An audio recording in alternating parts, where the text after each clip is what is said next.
देखो, दो क्वेश्चन जो Na2FeCN5NO ये तो हो गया ना।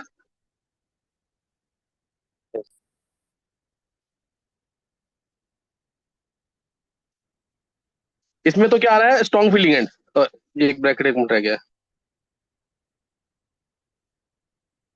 NO और ये आएगा ना। तो इसमें तो CN5 है स्ट्रॉन्ग फील्डिंग एंड, NO भी स्ट्रॉन्ग फील्डिंग एंड, तो इसका मतलब क्या है, आयरन 2+, आर्गन 3d6, आयरन 2+ आएगा, ये 3D, एक, ये पे लाइन डाल दो, 1 2 3 4 5 6, अगर ऐसा फल आएगा तो लाइन डाल दिया करो हमेशा। ये आ गया और आंसर आ गया D2sp3। क्या समझ आ गया? यस क्या ये सर। समझ आ गया? Yes sir. D2sp3 सही ना, आंसर क्या आ गया, D2sp3। और उसके बाद तुम डिटेल निकाल लोगे ना। ये इनर ऑर्बिटल कॉम्प्लेक्स है, मैग्नेटिक मूवमेंट 0 आएगी इसकी, और जॉन टलेट डिस्टॉर्शन इसमें नहीं होगा क्योंकि T2G6 Eg0 है, और 6 के 6 इलेक्ट्रॉन T2G में है, तो डेल्टा ओ CFS वैल्यू कितनी आ जाएगी, -2.4 डेल्टा ओ। और कितने इलेक्ट्रॉन बैक पेयर हुए हैं, कितने इलेक्ट्रॉन बैक पेयर हुए हैं, 2, तो +2p। क्या समझ आ गया?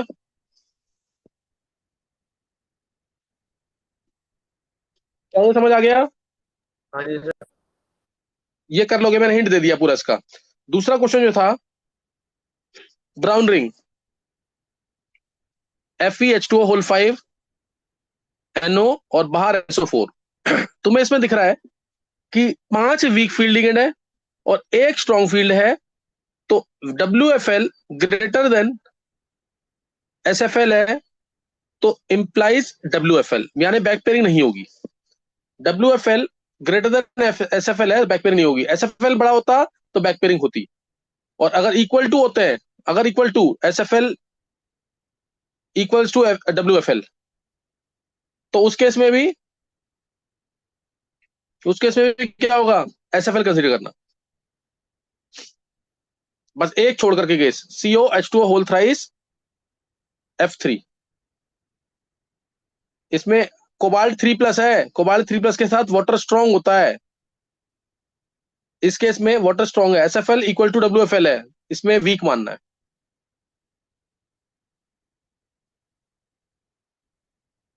वीक।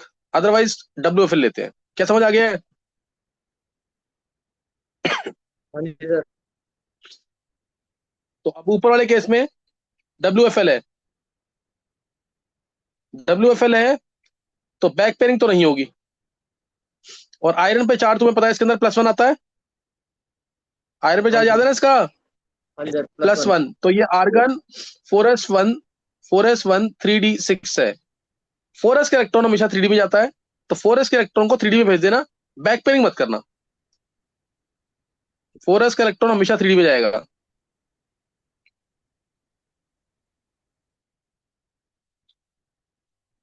तो 4, अब 1 2 3 4 5 6, और सातवां इलेक्ट्रॉन जो है 4s, ये आएगा यहाँ पे। तो पूछेगा इसमें और आंसर आ गया क्या, इधर इलेक्ट्रॉन, इधर इलेक्ट्रॉन, इधर इलेक्ट्रॉन, 4 5 और ये 6, 6 जगह इलेक्ट्रॉन्स आएंगे, 5 जगह आएगा H2O, और एक आएगा NO, 5 H2O 1 NO, तो क्या आंसर आ जाएगा,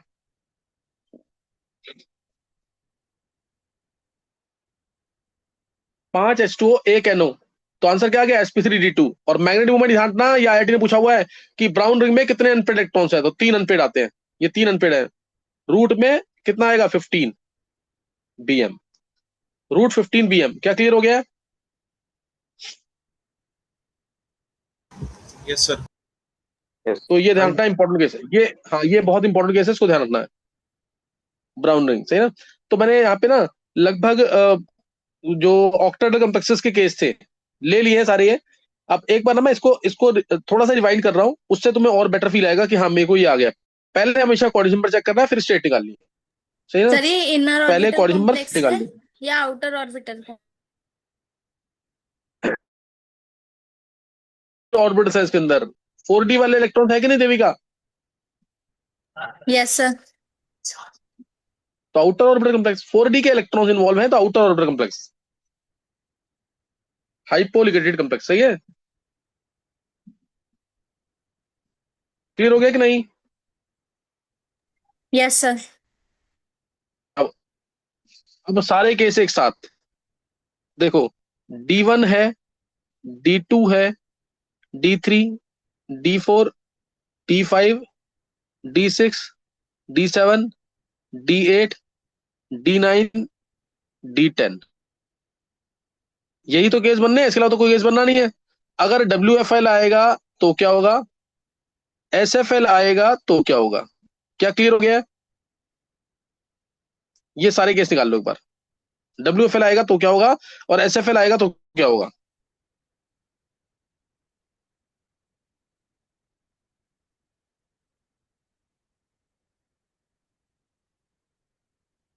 करो।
हाँ जी सर।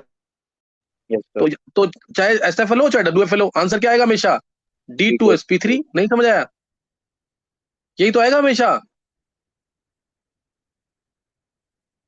D1 D2 D3, चाहे ये डब्ल्यूएफएल में हो, डब्ल्यूएफएल के साथ हो या एफएल के साथ हो, क्या आएगा हमेशा आंसर? D2sp3 D2sp3। क्या क्लियर हो गया?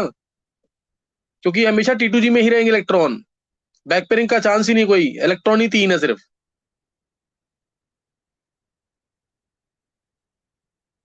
देखो अगर ये आ गया T2G, ये Eg, एक इलेक्ट्रॉन है तो भी नीचे रहेगा, दूसरा तो भी नीचे रहेगा, तीसरा भी नीचे रहेगा, तो D2sp3, यही तो आंसर आएगा, D2sp3। नहीं समझ आया? ओके। हाँ जी सर। किसी को डाउट है? तो अगर अब अगर D4 आ गया और WFL आ गया, D4 WFL, WFL में इलेक्ट्रॉन ऊपर जाएगा तो आंसर आएगा sp3d2। समझ गए कि नहीं? sp3d2। D5 में भी क्या आएगा? sp3d2। समझ आ गया? बोलो। D6 में भी sp3d2, D7 में भी, D7 में भी क्या आएगा? sp3d2। समझ गए कि नहीं? यानी WFL कभी भी आएगा तो आंसर sp3d2 आना है, D4 से D7 में। D7 5 6 7। क्या समझ आ गया? Yes sir. और इसमें अब D4 से D7 में ही, D4 से D7 में आंसर अगर बैक पेयरिंग हुई तो आंसर D2sp3 बन जाएगा कि नहीं? Yes sir. D2sp3, D2sp3। अच्छा, इसमें D7 में क्यों बनेगा D2sp3? एसएफएल, D2sp3 क्यों बना? बहुत अच्छे, सर बहुत वो से सर फ्यूटी आंसर नीचे आ चाहिए। ट्रांसफर जाएगा। हो जाएगा हाँ हाँ, इलेक्ट्रॉन बहुत का। अच्छे, बहुत अच्छे, अच्छे। यही चाहिए, ये वाला यही चाहिए। हाँ, ट्रांसफर हो जाएगा इलेक्ट्रॉन, इसीलिए D7 ये रहेगा ना, 6 इलेक्ट्रॉन इधर और एक इलेक्ट्रॉन Eg में। ये इलेक्ट्रॉन ट्रांसफर कहाँ हो जाएगा? 4D में आगे, क्योंकि उसकी एनर्जी बढ़ जाएगी। ट्रांसफरेंस कब होता है? जब एसएफएल हो और higher energy, last electron higher energy orbital में प्रेजेंट हो। लास्ट इलेक्ट्रॉन कहाँ प्रेजेंट हो? हायर एनर्जी ऑर्बिटल में। ठीक है? उस केस में ट्रांसफरेंस होता है, कंडीशन है इसकी। क्या है?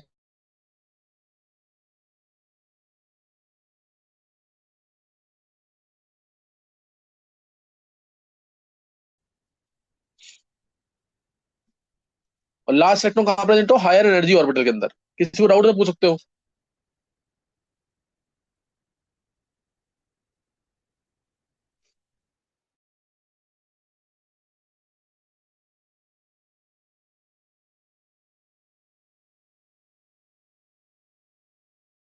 और अब लास्ट के D8 वाले केस, D8 D9 D10 में आंसर हमेशा क्या आएगा?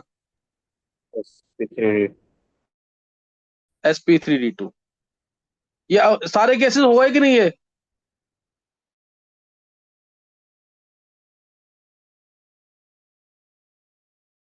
है।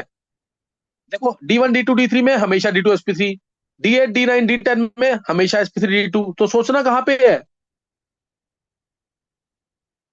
D4 से D7 तक, D7 तक सोचना है। अगर WFL है तो आंसर sp3d2, और अगर SF है तो आंसर D2sp3। नहीं समझ आया अभी? आ गया सर। D1 से 3 तक है तो आंसर हमेशा D2sp। ये किस बता रहा हूँ? क्वेश्चन नंबर 6 में। क्या क्लियर हो गया है?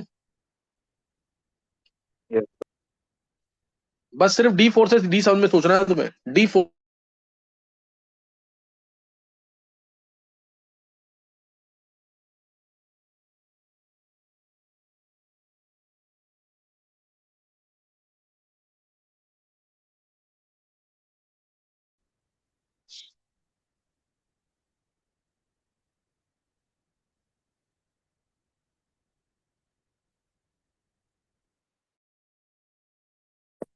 क्या ये समझ आ गया है?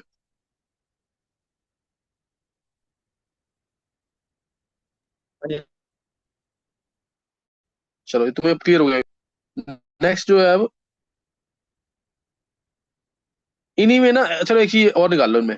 इन सब में ना D1 से D10 में ही एक बार एक चीज और निकाल लो। इन सब में तुम वो भी निकाल लो, CFSE वैल्यू, WFL में भी और SFL में भी। क्या निकाल पाओगे? Yes sir.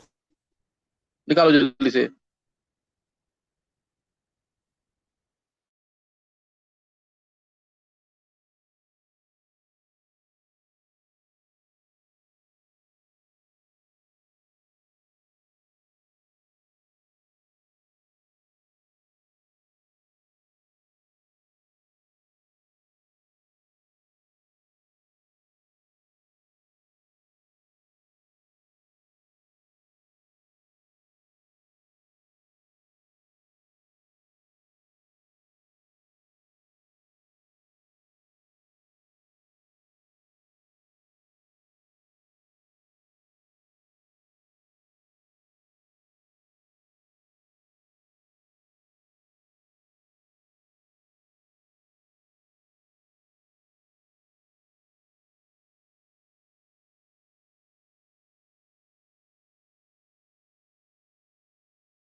पे नीचे कितना होता है वैल्यू?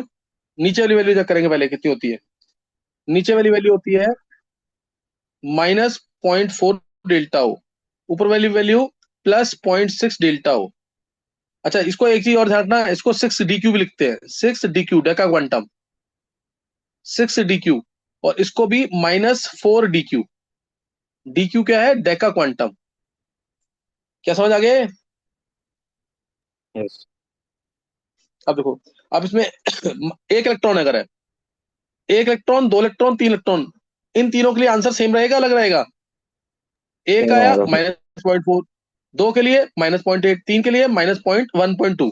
तो इसके लिए आंसर -0.4 डेल्टा ओ, -0.8 डेल्टा ओ, -1.2 डेल्टा ओ। यहाँ इक्वल टू डाल रहा हूँ, समझ आ गया क्या ये? Yes sir. अब चौथा इलेक्ट्रॉन अगर WFL है तो ऊपर आएगा, और ऊपर आने का मतलब -0.6 डेल्टा ओ। क्या समझ आ गया? Yes sir. और नीचे आएगा तो -1 क्या आएगा? 4, minus one point -1.6 six delta O plus P. क्या समझ आ गया? Yes sir. और अगर पांचवा इलेक्ट्रॉन ऊपर आएगा तो क्या हो जाएगा? 0। नहीं समझ आया? और पांचों नीचे तो -2 delta O plus 2 P.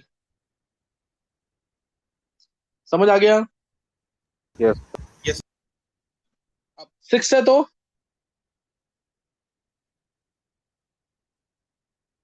Minus P zero में पॉइंट माइनस एट पॉइंट और फोर -1.8 +1 3। हाँ, 6 है तो 4 नीचे, -1.6 हो गया, +0.2, -0.4 आ जाएगा, यस सर।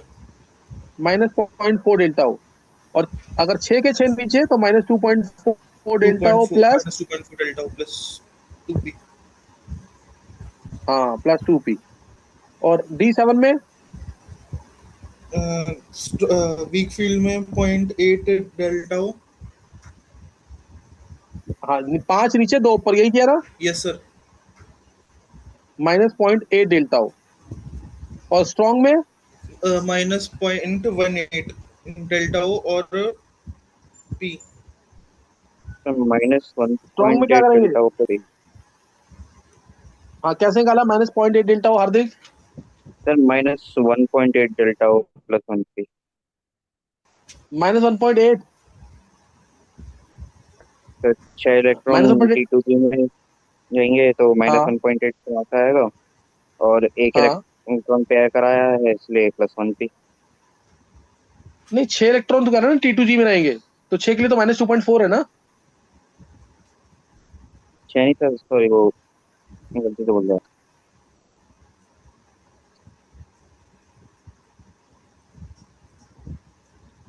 इसका आंसर आएगा, बोलो, -1.8 आएगा बस। -1.8 डेल्टा ओ। Yes sir. और पेयरिंग एनर्जी आएगी कि नहीं? नहीं आएगी क्यों? सर, उसके वो तो वो T2G वाले तो नेचुरली पेयर हो ही गए सारे। नहीं, +1 पेयरिंग एनर्जी।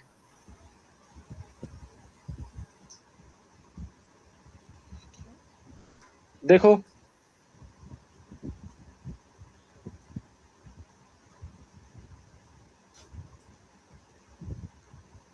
यस सर, ठीक है, समझ गया। पता कैसे अक्षय? सर वहां पे क्योंकि इजी में दो इलेक्ट्रॉन आ सकते हैं, और अभी एक ही इलेक्ट्रॉन आया तो एक को फोर्सफुली T2G में पेयर कराना पड़ेगा। हाँ, पहले तो 7 इलेक्ट्रॉन कैसे आते हैं इसके? 2 नीचे आते हैं ना T2G में पहले से ही। Yes sir.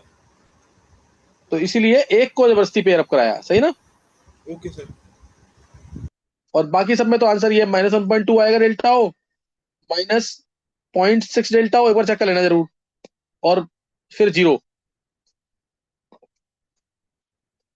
निकालना आ गया कि नहीं? Yes sir. सर D7 मुश्किल के लग रहा है? केस में जो हमने 3D से 4D में एक इलेक्ट्रॉन ट्रांसफर करा था, तो उससे कोई इफेक्ट नहीं पड़ेगा इस पर? उसको बस उसमें लेते हैं, डेल्टा ओ निकालने में लेते हैं उसको। 6 इलेक्ट्रॉन नीचे हो गए ना अब, 6 इलेक्ट्रॉन नीचे यानी -2.4, और एक ऊपर था तो +0.6, सही है? ओके। और प्लस एक ही बैक पेयर हुआ है, तो इसलिए +1 पी। वीक से स्ट्रॉन्ग जाने पर क्या चेंज आ रहा है वो चेक करना होता है, कितने बैक पेयर किए जबरदस्ती मैंने। क्या समझ आ गया? यस। तो ये भी ऑक्टाहेड्रल कॉम्प्लेक्सेस के लिए हमने डिटेल डिस्कस किया, समझ आ गई क्लियर कि नहीं? ये क्लियर हो गई पूरी कि नहीं? हाँ जी सर। ये 5 इलेक्ट्रॉन होते हैं। अगर आता है SFL तो उस केस में डेल्टा ओ ज्यादा, 2 ऊपर 3 नीचे। अगर SFL आता है तो डेल्टा ओ, यहाँ पे जो डेल्टा ओ होता है वो ग्रेटर देन पेयरिंग एनर्जी होता है, वो ग्रेटर देन पेयरिंग एनर्जी होता है, सही ना। और ये SFL के अंदर। और अगर वीक फील्ड लिगेंड है, इसी को देखो, अगर वीक फील्ड लिगेंड है तो डेल्टा होगा कम, थोड़ा सा कम दिखाना है इसको। T2G और EG थोड़े पास पास होंगे, क्या समझ आ रहा है क्या बोल रहा हूं मैं? ये दोनों पास पास होंगे इस केस में। डेल्टा ओ जो है वो लेस देन पेयरिंग एनर्जी होगा। क्या ये बात समझ आ गई कि नहीं? Yes sir. हाँ जी सर। डाउट तो नहीं किसी को?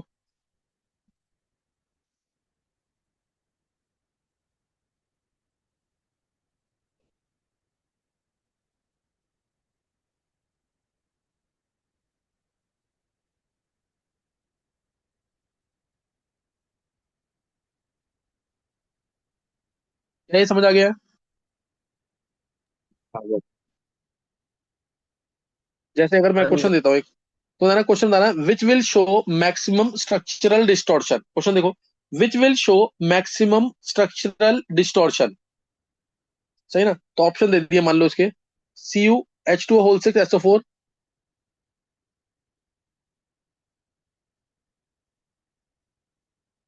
CuEnH2O4, EnH2O4, SO4, ये ले लेते हैं CuEn2Cl2,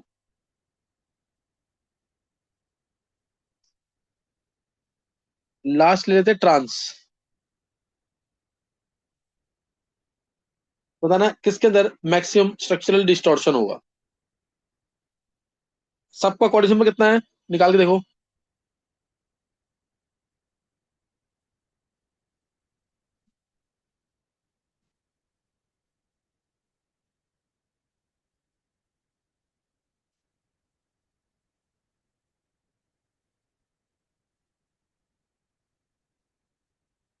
सही है। सबका 6 है ना, सबका कॉन्जुमेंट 6 है, और सब में कॉपर +2 में प्रेजेंट है, सब में कॉपर +2 में प्रेजेंट है। तो मैक्सिमम स्ट्रक्चरल डिस्टॉर्शन किसमें आएगा? बस तुम्हें क्या देखना है, यहाँ पे सिर्फ WFL है, यहाँ पे WFL है, यहाँ पे SFL भी आ गया, यहाँ पे SFL बढ़ गए, यहाँ पे भी SFL बढ़ गए। क्या समझ आ रहा है? SFL बढ़ते जा रहे हैं कि नहीं? देखो, अगर तुम्हें कुछ नहीं आता तो आंसर क्या मार्क करोगे? या तो इन दोनों में से कोई एक होगा। अगर सिंगल चॉइस है तो देखते क्या होगा, या इसमें क्योंकि WFL, इसमें SFL प्रेजेंट है, इनमें क्या, दोनों में SFL प्रेजेंट है। इसमें क्या प्रेजेंट है, सिर्फ WFL, इसमें सिर्फ WFL है। तो ये इन्हीं में से आंसर मार्क कर सकते हैं। अगर WFL होगा तो T2G और EG पास होंगे, दूर होंगे?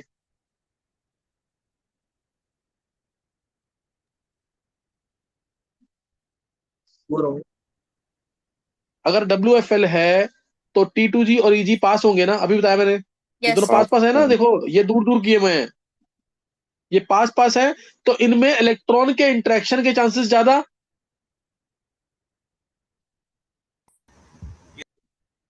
तो इसलिए डिस्टॉर्शन इसी में होगा। तो ये एक अच्छा क्वेश्चन है, मेंस में आया हुआ है। सही है, इसमें ये बोर्ड के लेवल पे नहीं पूछेंगे बिल्कुल भी। यानी अगर सब कुछ सेम है, WFL है, तो उसमें डिस्टॉर्शन ज्यादा, तो उसमें डिस्टॉर्शन ज्यादा होगा। क्या क्लियर हो गया है?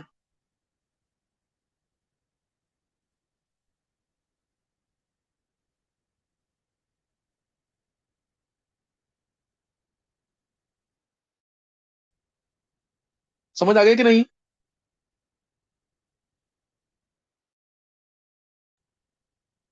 चलो, आज हमने क्या डिस्कस कर लिया है, ऑक्टाहेड्रल कॉम्प्लेक्स का डिटेल डिस्कस कर, ऑक्टाहेड्रल कॉम्प्लेक्स की डिटेल डिस्कस कर ली है।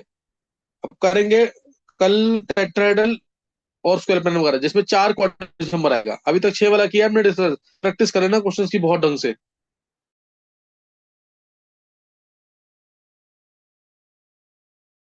कहोगे तो 5 वाला भी बता दूंगा, 5 वाले कोर्स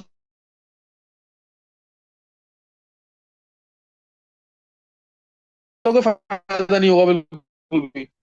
और सैटरडे या संडे आंसर इसका ए होगा ना? हाँ, ए। ए ए ए आंसर है इसका। ठीक है। हाँ, बोलो बोलो। स्ट्रॉन्ग फील्ड का ऑर्डर लिखवा दो। दक्षिण दोबारा बोलो, समझ नहीं आ रहा। स्ट्रॉन्ग स्ट्रॉन्ग फील्ड फील्ड का लीगर होता का है। ऑर्डर। अच्छा, हाँ, ऑर्डर नोट कर लो जल्दी से, स्ट्रॉन्ग फील्ड लीगेंड वाले का आंसर नोट कर लो। देखो, मैंने तुम्हें जल्दी से नोट करना है। मैंने तुम्हें वीक फील्ड लीगेंड बताया WFL का, याद कर लेना इसको ढंग से। I माइनस स्पेक्ट्रोकेमिकल सीरीज है, spectrochemical series in which different ligands are arrange in order of the increasing crystal field stabilisation energy या स्प्लिटिंग एनर्जी।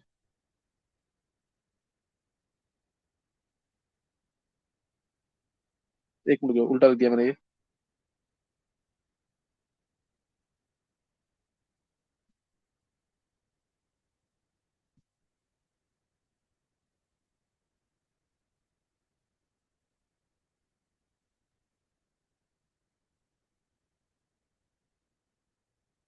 ये तो है वीक फील्ड लिगेंड, तुम्हें दिख रहा होगा इसमें हेलोजन डोनर दिख रहे हैं। इसको दिया था, एक्सप्लेन नहीं किया था इसने, सही ना। इसको एक्सप्लेन नहीं किया गया है, बस ये दे दिया है सिर्फ। सही है। Halogens, sulphur donor, oxygen donor. Halogens, sulphur donor, oxygen donor, ये क्या है? Weak field ligand. Border line ligands के अंदर, बॉर्डर लाइन लिगेंड्स में OX2 minus, O2 minus.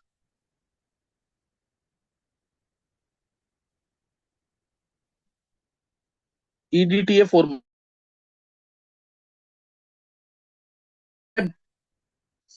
Border line ligands यानी ये डिपेंड करेगा सेंट्रल एटम के ऊपर, उसका जेड इफेक्टिव कितना है, स्ट्रॉन्ग है वीक है। जैसे 4D और 5D के साथ ये हमेशा स्ट्रॉन्ग फील्ड लिगेंड माने जाएंगे। और SCN और NCS तो कंपेयर करते ही हैं, SCN वीक, NCS स्ट्रॉन्ग। अब आ गया SFL, strong field ligand. Strong field ligand के अंदर NH3, PY, EN, DIPY, NO2 minus, CN minus, CO। देखो, कार्बन डोनर, नाइट्रोजन डोनर, ये स्ट्रॉन्ग फील्ड लिगेंड, ये strong field ligand. Carbon donor, nitrogen donor, strong field ligand. हाँ, इसमें ये आ जाए अगर मान लो EN के साथ डाई EN आ गया, डाई EN के बाद ट्राई EN आ गया, ट्राई EN के बाद टेट्रा EN आ गया, तो ये भी ले लेना, अदरवाइज दे नहीं रखा। फिर इसके बाद आएगा DIPY। सही ना। फिर डीन, ट्राईथाइलिन टेट्रामीन, टेट्राइथाइलिन पेंटामीन, फिर डाईपाइरिडिल, डाईपाइरिडिन। सही ना, डाईपाइरिडिन, फिनेंथ्रोलिन, ये सब आ जाएंगे फिर इसमें। तो इसमें याद करने का तरीका बता रखा है मैंने ऊपर। आइब्रिस, आइब्रिस, आइब्रिस क्या, प्लेस इन UK। आइब्रिस से कनाडा। कल फिर नाइट्रेट, नाइट्रेट ने कहा, अलग कर देना। कल फिर नाइट्रेट ने कहा, ओ यूरिया एल्कोहला, ओ यूरिया एल्कोहला।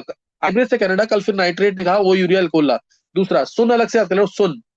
ऑक्सिलेटो, ऑक्सिलेटो, ओ बड़ा क्योंकि ओ एक हो रहा है, सुन ऑक्सिलेटो। पानी एंड कैस्ट्रॉल, कैस्ट्रॉल सबने सुना होगा, ऑयल होता है। पानी एंड कैस्ट्रॉल से, पानी एंड कैस्ट्रॉल से, एंड कैस्ट्रॉल से उड़ता एमोनिया, उड़ता की जगह इड़ता एमोनिया। पानी एंड कैस्ट्रॉल से उड़,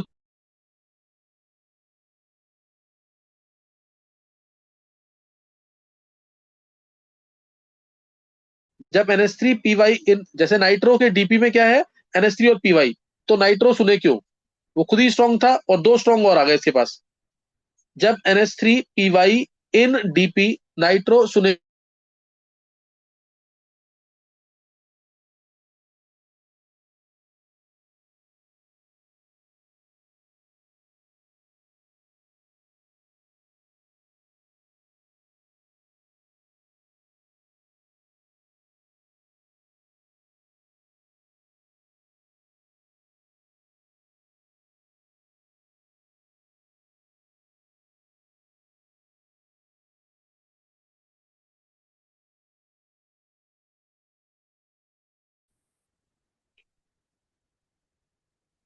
चलो ये कर लेना, याद कर लेना ढंग से अब। सही ना, इसको याद कर लेना जरूर। नेक्स्ट टाइम करेंगे आगे, कल करेंगे क्वेश्चन नंबर 4। सही ना, क्वेश्चन नंबर 4, 5 होगा तो 5 भी कर लेंगे। सही है।